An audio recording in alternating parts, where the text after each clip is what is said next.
Hello everyone, welcome to WordPress website development tutorials.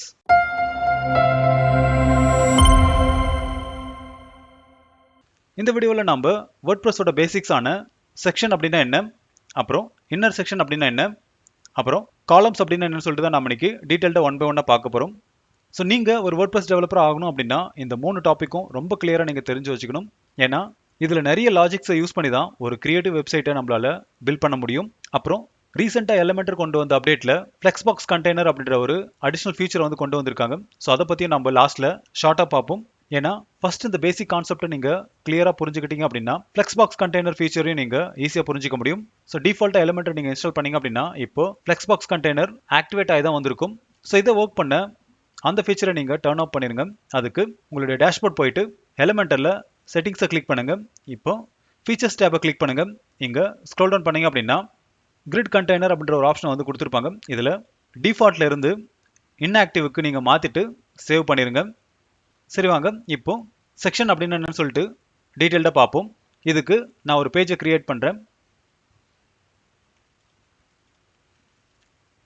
இதுக்கான நேமில் நான் சிம்பிளிஃபைட் இ-லேர்னிங்னு கொடுக்குறேன்.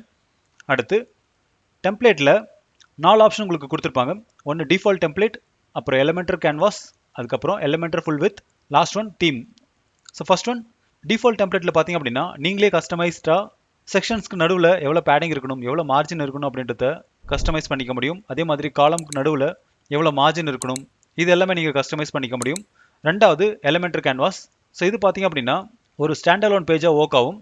எக்ஸாம்பிளுக்கு உங்களுடைய தீமில் வந்திருக்கிற ஹெட்டர் அண்ட் ஃபூட்டர் எல்லாமே இந்த ஆப்ஷனை நீங்கள் சூஸ் பண்ணும்போது எலிமினேட் பண்ண முடியும். ஸோ ஒரு பிளேன் பேப்பர் மாதிரி உங்களுக்கு ஒரு ஒர்க் ஏரியா கிடைக்கும். அதில் உங்களுக்கு எப்படி தேவையோ நீங்கள் அப்படி டிசைன் பண்ணிக்கலாம். ரெண்டாவது எலிமெண்டர் ஃபுல் வித். ஸோ இது பார்த்தீங்க அப்படின்னா மோஸ்ட் ஆஃப் தி எல்லா வெப்சைட்லையும் இதை தான் சூஸ் பண்ணியிருப்பாங்க. ஏன்னா இதோட கிரிட்டிங் சிஸ்டம் ப்ராப்பராக ஒரு வெப்சைட்டுக்கு தேவையான மாதிரி இருக்கும். லாஸ்ட் ஒன் பார்த்தீங்க அப்படின்னா தீம். ஸோ இதை சூஸ் பண்ணீங்க அப்படின்னா நீங்கள் உங்களுடைய WordPressல ஆல்ரெடி ஆக்டிவேட் பண்ணியிருக்கிற தீமோட டிஃபால்ட் ஃபீச்சர்ஸ் எல்லாமே உங்களுடைய பேஜுக்கு வந்து அப்ளை ஆகும். ஸோ எக்ஸாம்பிளுக்கு அந்த தீம் டெவலப்போ ஒரு செக்ஷன் அப்படின்னா அதுக்கான வித் எவ்வளோ இருக்கணும், ஹைட் எவ்வளோ இருக்கணும் அப்படின்றத டிஃபால்ட்டாக ஒரு ஸ்டைல் ஷீட்டை எழுதி அப்லோட் பண்ணியிருப்பாங்க. ஸோ அதுபடி தான் இப்போ நம்ம கிரியேட் பண்ணுற பேஜும் கிரியேட் ஆகும். ஸோ நான் இன்னைக்கு எலிமெண்ட்டை ஃபுல் வித் அப்படின்றத சூஸ் பண்ணுறேன். இப்போ பப்ளிஷ் பண்ணுங்க. அடுத்து எடிட் வித் எலிமெண்டர் அப்படின்றத கிளிக் பண்ணுங்க. ஸோ இப்போ பார்த்தீங்க அப்படின்னா நம்மளுக்கான ஒர்க் ஏரியா வந்து கிரியேட் ஆயிடுச்சு. லெஃப்ட் சைடில் பார்த்தீங்க அப்படின்னா எலிமெண்டரோட எல்லா வெஜெட்ஸும் இங்கே பிளேஸ் பண்ணியிருப்பாங்க. ஸோ உங்களுக்கு எது தேவையோ அதை நீங்கள் ட்ராக் அண்ட் ட்ராப் பண்ணி யூஸ் பண்ணிக்கலாம். ஸோ ஃபஸ்ட்டு நம்ம செக்ஷன் அப்படின்னா என்னன்னு சொல்லிட்டு பார்ப்போம். ஸோ பேசிக்காக செக்ஷன் பார்த்தீங்க அப்படின்னா ஒரு எம்டி ஒர்க் பிளேஸ் தான். ஸோ இது பார்த்தீங்க அப்படின்னா ஒரு கண்டெய்னர் மாதிரி இருக்கும். அது உள்ள நீங்கள் எத்தனை ஐட்டம் வேணாலும் நீங்கள் போட்டுகிட்டே போகலாம். ஸோ எக்ஸாம்பிளுக்கு ஒரு செக்ஷனை கிரியேட் பண்ணுவோம். இதுக்கு இந்த ப்ளஸ் ஐக்கனை கிளிக் பண்ணுறேன். ஸோ இங்கே பார்த்தீங்க அப்படின்னா 12 ஆப்ஷன்ஸை வந்து நம்மளுக்கு எலிமெண்டர் கொடுத்துருக்காங்க. இதில் ஃபர்ஸ்ட் ஒன் பார்த்தீங்க அப்படின்னா டிஃபால்ட் ஆப்ஷன். ஸோ இது பார்த்தீங்க அப்படின்னா ஒரு எம்டி செக்ஷன். இதுக்குள்ளே நீங்கள் எத்தனை இன்னர் செக்ஷன் வேணாலும் போட்டுக்கலாம். அதே மாதிரி எத்தனை காலம் வேணாலும் கிரியேட் பண்ணிக்கலாம். அதே மாதிரி செகண்ட் ஒன் பார்த்தீங்க அப்படின்னா 50-50% பிரிச்சிருப்பாங்க. ஸோ எக்ஸாம்பிளுக்கு ஒரு செக்ஷனுக்குள்ள 2 காலம் வந்து இருக்கும். மூணாவது பார்த்தீங்க அப்படின்னா 33% மூணாக ஸ்ப்ளிட் பண்ணி 1 row 3 காலமில் கொடுத்துருப்பாங்க. ஸோ இது உங்களுக்கு எப்படி தேவையோ அந்த பர்சன்டேஜில் நீங்கள் மாற்றிக்கலாம். எக்ஸாம்பிளுக்கு 20-80 இல்லைனா 30-70 நீங்கள் ஸ்ப்ளிட் பண்ணிக்கலாம். ஸோ இதுதான் ரெஸ்பான்சிவ்னஸ்க்கு ஒரு மேஜர் ரோலை ப்ளே பண்ணுது. எக்ஸாம்பிளுக்கு நான் என்னோட சிம்பிளிஃபைட் இ-லேர்னிங்.in வெப்சைட்டை காட்டுறேன். ஸோ இங்கே பார்த்தீங்க அப்படின்னா கம்ப்ளீட்டாக இது ஒரு செக்ஷன் தான். செக்ஷனுக்குள்ளே 2 காலம் யூஸ் பண்ணியிருக்கேன். அதாவது 60-40 இந்த காலமாக ஸ்ப்ளிட் பண்ணியிருக்கேன். ஸோ ஃபஸ்ட்டு இருக்கிற 60ல் டைட்டில், டிஸ்கிரிப்ஷன், அப்புறம் ஒரு பட்டன் கொடுத்துருக்கேன். ரெண்டாவதாக இருக்கிற 40%ல் பார்த்தீங்க அப்படின்னா ஒரு இமேஜை நான் ப்ளேஸ் பண்ணி வச்சுருக்கேன். ஸோ இதை அச்சீவ் பண்ணோம் அப்படின்னா நம்ம ஒரு செக்ஷனுக்குள்ளே 2 காலம் யூஸ் பண்ணோம் அப்படின்னா இதை நம்ம அச்சீவ் பண்ணிட முடியும். சரி வாங்க இப்போ இது எப்படி பண்ணுறதுன்னு சொல்லிட்டு பார்ப்போம். இப்போ செகண்ட் ஒன்று நான் சூஸ் பண்ணுறேன். ஸோ இது பார்த்தீங்க அப்படின்னா 50-50 இருக்கும். ஸோ எக்ஸாம்பிளுக்கு நான் இந்த லெஃப்ட் சைடில் இருக்கிற எடிட் காலம் அப்படின்ற பட்டனை கிளிக் பண்ணேன் அப்படின்னா இங்கே உங்களுக்கு எதுவுமே மென்ஷன் பண்ணியிருக்க மாட்டாங்க. அதாவது காலம் வித்தில் இப்போ ஒரு 60 அப்படின்றத கொடுக்குறேன். ஸோ பார்த்தீங்க அப்படின்னா இப்போ எக்ஸ்டெண்ட் ஆகிடுச்சு. அடுத்து இருக்கிற காலம் பார்த்தீங்க அப்படின்னா டிஃபால்ட்டாக 40க்கு வந்திருக்கும். ஸோ நீங்கள் தெரிஞ்சிக்க வேண்டியது காலமை 100% வரைக்கும் தான் நம்மளால் யூஸ் பண்ண முடியும். ஸோ இதுவே நீங்கள் 50 கொடுத்தீங்க அப்படின்னா இந்த செக்ஷனுக்குள்ளே இருக்கிற ஃபஸ்ட்டு கிரியேட் பண்ணதும் 50க்குள்ளே வந்துடும். ஸோ 100க்கு மேலே நீங்கள் எவ்வளோ கொடுத்தாலும் அது உள்ளே இருக்கிற காலம்ஸை மாடிஃபை பண்ணிகிட்டே போகும். இப்போது திரும்பவும் இதை நான் 60 மாற்றுறேன். இப்போது இங்கே பார்த்த மாதிரி டைட்டில், டிஸ்கிரிப்ஷன், அப்புறம் ஒரு பட்டனை வந்து நம்ம ப்ளேஸ் பண்ணுவோம்.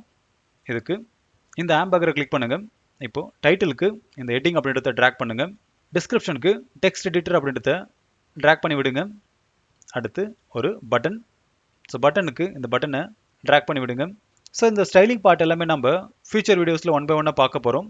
அடுத்து ரைட் சைடில் ஒரு இமேஜ் தேவைப்படுது. அதுக்கு இமேஜை நான் ட்ராக் பண்ணி இந்த காலம்குள்ளே விடுறேன். ஸோ பார்த்தீங்க அப்படின்னா இங்கே யூஸ் பண்ணியிருக்கிற எல்லா வெஜெட்டும் இந்த செக்ஷனுக்குள்ளே வந்துருச்சு. இப்போ இந்த செக்ஷனுக்கான பேக்ரவுண்ட் கலர், அதுக்கப்புறம் இதுக்கான எல்லா செட்டிங்ஸுமே இந்த லேஅவுட்குள்ளே உங்களுக்கு கிடைச்சிரும். இப்போ ஸ்டைலை கிளிக் பண்ணி நான் இந்த செக்ஷனுக்கான பேக்ரவுண்ட் கலரை மட்டும் நான் சேஞ்ச் பண்ணுறேன். ஸோ இதே மாதிரி உங்களுக்கு எந்த கலர் தேவையோ நீங்கள் அதை சூஸ் பண்ணிக்காங்க.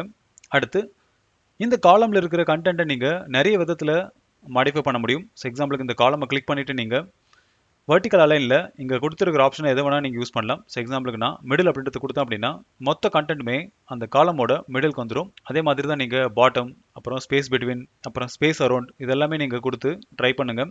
ஸோ எக்ஸாம்பிளுக்கு ஸ்பேஸ் பிட்வீன் கொடுத்தீங்க அப்படின்னா உங்களுடைய கண்டென்ட் ஈவனாக டாப் அண்ட் பாட்டமில் அலைன் ஆகும். இப்போது இந்த இமேஜை நீங்கள் சேஞ்ச் பண்ணணும் அப்படின்னா இதை கிளிக் பண்ணி சூஸ் இமேஜ் அப்படின்றத கிளிக் பண்ணிங்க அப்படின்னா ஃபைல் அப்லோட் பண்ணுறதுக்கான ஆப்ஷன் கொடுத்துருப்பாங்க. ஸோ இந்த இடத்துல செலக்ட் ஃபைல் அப்படின்றத கிளிக் பண்ணி உங்களுடைய கம்ப்யூட்டரில் இருக்கிற ஃபைலை நீங்கள் சூஸ் பண்ணிக்காங்க. ஸோ எக்ஸாம்பிளுக்கு நான் ஒரு இமேஜ் அப்லோட் பண்ணியிருக்கேன். ஸோ பார்த்தீங்க அப்படின்னா செலக்ட் பண்ண அந்த இமேஜ் வந்து இங்கே அப்பியர் ஆகுது. ஸோ இப்போ உங்களுக்கு ஒரு செக்ஷனுக்குள்ள காலம்ஸை எப்படி ஆர்கனைஸ் பண்ணுறோன்னு சொல்லிட்டு உங்களுக்கு புரிஞ்சிருக்கும். அடுத்து இன்னர் செக்ஷன் அப்படின்னு என்னன்னு சொல்லிட்டு பார்ப்போம். இதுக்கு திரும்பவும் ஒரு எம்டி செக்ஷனை நான் கிரியேட் பண்ணுறேன். இப்போது திரும்ப இந்த ஹேம்பர்கரை கிளிக் பண்ணுங்கள். ஸோ இந்த இடத்துல பார்த்தீங்க அப்படின்னா இன்னர் செக்ஷன் அப்படின்ற ஒரு ஆப்ஷன் கொடுத்துருப்பாங்க. இதை ட்ராக் பண்ணுங்கள்.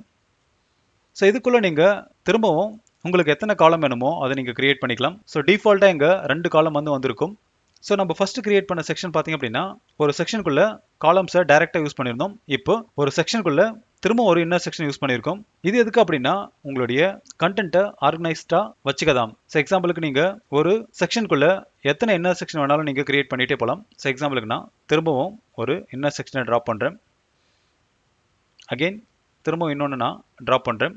ஸோ எக்ஸாம்பிளுக்கு நீங்கள் ஒரு சர்வீஸ் செக்ஷன் கிரியேட் பண்ணுறீங்க அப்படின்னா ஒவ்வொரு சர்வீஸையும் நீங்கள் ஒவ்வொரு காலம்குள்ளே நீங்கள் ப்ளேஸ் பண்ணிகிட்டே போகலாம். ஸோ எக்ஸாம்பிளுக்கு நான் ஒரு இமேஜ் பாக்ஸை நான் ட்ராப் பண்ணுறேன்.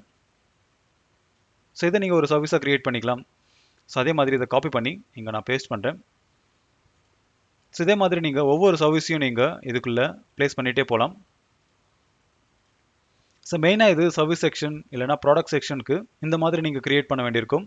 இப்போது ஒவ்வொரு செக்ஷனுக்கும் நீங்கள் இண்டிவிஜுவலாக கலர் சேஞ்ச் பண்ணிக்கலாம், இல்லை இதுக்கான ஸ்டைல்ஸை நீங்கள் மாற்றிட்டே போகலாம். ஸோ எக்ஸாம்பிளுக்கு நான் பிளாக் கொடுக்குறேன். ரெண்டாவது இன்னர் செக்ஷனுக்கு ரெட் கலர் கொடுக்குறேன். அதே மாதிரி மூணாவது இன்னர் செக்ஷனுக்கு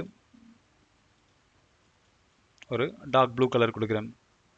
ஸோ இன்னர் செக்ஷனோட பெனிஃபிட்ஸ் என்ன அப்படின்னா ஒரு செக்ஷனுக்குள்ளே மல்டிபிள் டாபிக் கண்டென்ட்டை நீங்கள் ஆர்கனைஸ்டாக வச்சுக்க முடியும். ஸோ இதுக்கான எக்ஸாம்பிள் பார்த்தீங்க அப்படின்னா என்னோட சிம்பிளிஃபைட் லேர்னிங்கில் கோர்சஸை வந்து நான் லிஸ்ட் பண்ணியிருக்கேன். ஸோ இது எல்லாமே பார்த்தீங்க அப்படின்னா கோர்ஸ்க்கான டைல் பாக்ஸ். ஸோ இந்த டிசைனை நீங்கள் அச்சீவ் பண்ணணும் அப்படின்னா நீங்கள் ஒரு செக்ஷனுக்குள்ளே மல்டிபிள் செக்ஷன்ஸை நீங்கள் கிரியேட் பண்ணி இதை நீங்கள் அச்சீவ் பண்ணிக்க முடியும். அடுத்து வேர்ட்பிரஸ்ஸை பொறுத்த வரைக்கும் நீங்கள் ஒரு செக்ஷனில் 10 காலம் மட்டும்தான் கிரியேட் பண்ண முடியும். ஸோ எக்ஸாம்பிளுக்கு நான் ஒரு பிளெயின் செக்ஷனை கிரியேட் பண்ணுறேன். இப்போது டிஃபால்ட்டாக ஒரு காலமோட அந்த செக்ஷன் வந்திருக்கும். இதை நான் டூப்ளிகேட் பண்ணுறேன். இதை ஜஸ்ட் ரைட் கிளிக் பண்ணி டூப்ளிகேட் அப்படின்றத கொடுங்க. ஸோ இதே மாதிரி நீங்கள் உங்களுக்கு எத்தனை தேவையோ அத்தனை டூப்ளிகேட் பண்ணிக்காங்க. ஸோ இது அப் டு 10 வரைக்கும் தான் போகும், அதுக்கப்புறம் ஸ்டாப் ஆகிடும். ஸோ இங்கே பார்த்தீங்க அப்படின்னா 4 கிரியேட் பண்ணியிருக்கேன். ஸோ ஆல்ரெடி நான் உங்களுக்கு ஷோ பண்ணுறதுக்காக ஒரு பேஜை வந்து நான் கிரியேட் பண்ணியிருக்கேன். ஸோ இந்த இடத்துல பார்த்தீங்க அப்படின்னா 10 வரைக்கும் நான் நம்பர் போட்டிருக்கேன். ஸோ இப்போ திரும்பவும் நான் ரைட் கிளிக் பண்ணி டூப்ளிகேட் பண்ணேன் அப்படின்னா இது எக்ஸ்டெண்ட் ஆகவே ஆகாது. ஸோ எக்ஸாம்பிளுக்கு நான் இந்த 10 டெலீட் பண்ணிவிட்டு திரும்பவும் இந்த 9 நான் டூப்ளிகேட் பண்ணேன் அப்படின்னா அது டூப்ளிகேட் ஆகும். ஸோ இந்த காலம்குள்ளே நீங்கள் திரும்பவும் வேணும் அப்படின்னா இன்னர் காலம்ஸை நீங்கள் ப்ளேஸ் பண்ணிக்கலாம். ஸோ எக்ஸாம்பிளுக்கு திரும்ப அகெயின் ஒரு 1 row 2 காலமில் உங்களுக்கு ஒரு சின்ன சின்ன டைனி ஐட்டம்ஸாக உங்களுக்கு கிடைக்கும். ஸோ இது எல்லாமே நம்மளுக்கு கிடைக்கிற டிசைனை பொறுத்து நம்ம இதை திங்க் பண்ணி எப்படி அந்த எலமெண்ட்டை நம்மளுடைய வேர்ட்பிரஸில் ரெஸ்பான்சிவாக கொண்டு வர முடியும் அப்படின்றத நம்ம திங்க் பண்ணி ஒர்க் பண்ண வேண்டியிருக்கும். அப்புறம் வேர்ட்பிரஸை விட்டு மற்ற எல்லா ரீசன்ட் ஃப்ரேம் ஒர்க்லையும் நீங்கள் பார்த்தீங்க அப்படின்னா உங்களுக்கு ஒரு கண்டென்ட்டுக்குள்ளே 12 காலம்ஸை கிரியேட் பண்ண முடியும். எக்ஸாம்பிளுக்கு நீங்கள் மோஸ்ட் பாப்புலர் ஃப்ரேம் ஒர்க்கான பூட்ஸ்ட்ராப்பில் பார்த்தீங்க அப்படின்னா 1 rowவில் நீங்கள் 12 காலம்ஸை நீங்கள் கிரியேட் பண்ணிக்கலாம். ஸோ இங்கே கிரேடிங் சிஸ்டம் எப்படி ஒர்க் ஆகும் அப்படின்னா ஃபஸ்ட்டு ஒரு கண்டெய்னர் இருக்கும், கண்டெய்னருக்குள்ளே செக்ஷன் இருக்கும், செக்ஷனுக்குள்ளே ரோ இருக்கும், ரோக்குள்ளே தான் காலம் இருக்கும். ஸோ இந்த மாதிரி தான் அலைன் பண்ணியிருப்பாங்க. ஆனால் வேர்ட்பிரஸில் பார்த்தீங்க அப்படின்னா 3 லேயரில் முடிச்சிருவாங்க. செக்ஷன், இன்னர் செக்ஷன், அதுக்கப்புறம் காலம். இங்கே ரோவும் கிடையாது, கண்டெய்னரும் கிடையாது. ஸோ அதை தான் இப்போ ரீசெண்டாக எலிமெண்டர் வந்து கொண்டு வந்திருக்காங்க. ஸோ எக்ஸாம்பிளுக்கு நான் டேஷ்போர்ட் போயிட்டு கிரிட் கண்டெய்னரை ஆக்டிவேட் பண்ணுங்க. இப்போ திரும்ப ஒரு பேஜ் நான் கிரியேட் பண்றேன். இந்த இடத்துல நான் ஃப்ளெக்ஸ் அப்படின்றத கொடுக்குறேன். டெம்ப்ளேட்ல எலமெண்டர் ஃபுல் வித் அப்படின்றத கொடுத்துட்டு பப்ளிஷ் கொடுக்குறேன். இப்போ எடிட் வித் எலமெண்டர் அப்படின்றத கிளிக் பண்ணுங்க. ஸோ இந்த ஆப்ஷன் தான் இப்போ நீங்கள் எலமெண்டரை யூஸ் பண்ணீங்க அப்படின்னா டிஃபால்ட்டாக உங்களுக்கு இருக்கும். இப்போ இந்த ப்ளஸ் ஐக்கனை கிளிக் பண்ணிங்க அப்படின்னா உங்களுக்கு ஆப்ஷனே மாறி இருக்கும். ஃப்ளெக்ஸ் பாக்ஸ் அப்புறம் கிரிட் அப்படின்னு சொல்லிட்டு அப்புறம் லெஃப்ட் சைடில் பார்த்தீங்க அப்படின்னா கண்டெய்னர் அப்படின்ற ஒரு ஆப்ஷன் கொடுத்துருப்பாங்க. ஸோ இதுதான் நீங்கள் பூட்ஸ்ட்ராப்பில் பார்த்துருப்பீங்க. இப்போ கண்டெய்னரை நான் ட்ராக் பண்ணுறேன் அப்படின்னா நீங்கள் ஒரு எம்டி ஏரியா தான் கிடைக்கும். இதில் நான் என்ன வெஜெட் வேணாலும் நான் ட்ராக் அண்ட் ட்ராப் பண்ணிக்கலாம். ஸோ எக்ஸாம்பிளுக்கு டைட்டில், இமேஜ், ஸோ இந்த மாதிரி நீங்கள் ஆட் பண்ணிகிட்டே போகலாம். இப்போது பழைய செக்ஷனில் கிரியேட் பண்ண மாதிரி எப்படி நம்மளுக்கு காலமுக்கு ஒரு 30% இல்லைனா 50% கொடுக்குறதுன்னு கேட்டிங்க அப்படின்னா அதுக்கான ஆப்ஷனை எங்கே கிரிட்டில் கொடுத்துருக்காங்க. இப்போது கிரிட்டை செலக்ட் பண்ணுங்கள். ஸோ இங்கே பார்த்தீங்க அப்படின்னா உங்களுக்கு எந்த மாதிரி வேணும் அப்படின்றதுக்கான ஸ்ட்ரக்சரை கொடுத்துருப்பாங்க. இதையும் நீங்கள் கஸ்டமைஸ் பண்ணிக்கலாம். ஸோ எக்ஸாம்பிளுக்கு நான் 1 row 2 column அப்படின்றத கிளிக் பண்ணுறேன். ஸோ பார்த்தீங்க அப்படின்னா உங்களுக்கு 2 பாக்ஸ் வந்து வந்திருக்கு. ஸோ இதுக்குள்ளே நீங்கள் திரும்பவும் உங்களுக்கு என்ன வெஜெட் தேவையோ அதை நீங்கள் ப்ளேஸ் பண்ணிக்கலாம். ஸோ அதே மாதிரி தான் இந்த ஃப்ளெக்ஸ் பாக்ஸும் கூட.